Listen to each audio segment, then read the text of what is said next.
poetry today because there was an opening and it was a good excuse for me to finish a poem that I've had half written for a long time. That's typically how it seems like I finish my poetry, is 5 minutes before I actually perform it. And then I get to make changes and make it better. So tonight I'm going to perform two things. One that I just finished, so yay, you guys get to be the first to hear it.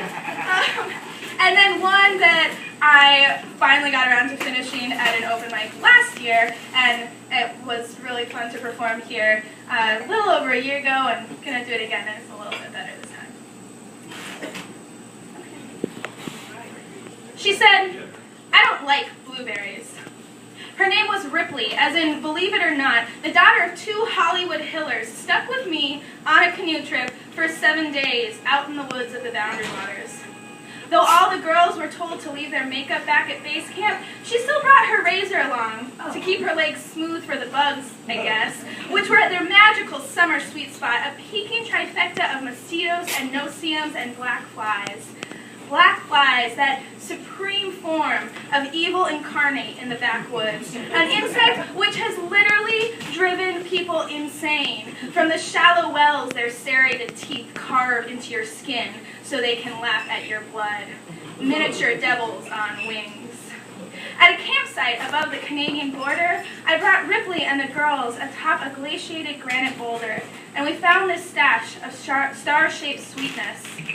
"I don't like them," she said dramatically. Not really an indication of how much she may have had a distaste for blueberries. Ripley said everything dramatically.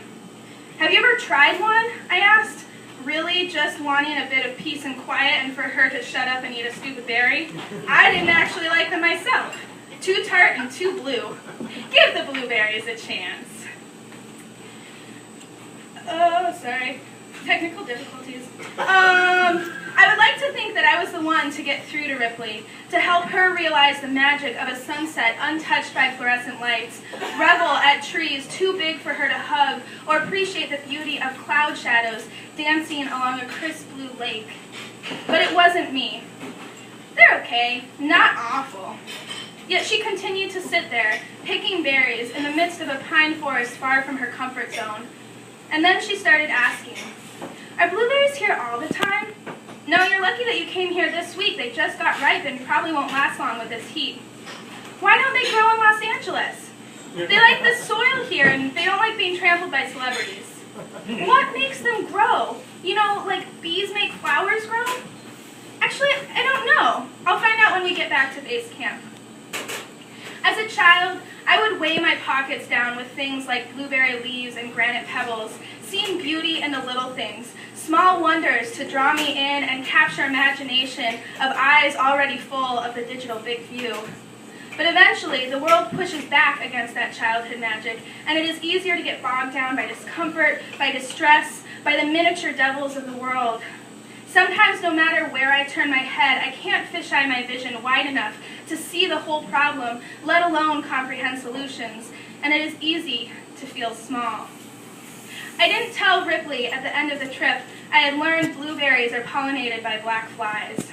It seemed to take away from their magic. I wish I was the one to get through to Ripley, the one who got her to start asking questions, to look closer, to collect granite pebbles from our blueberry perch as memorabilia of wonderment. But it wasn't me. I have come to love this fruit myself, this product of the black fly. It allows me to see beauty behind that which I don't like, to embrace empathy, if somewhat reluctantly.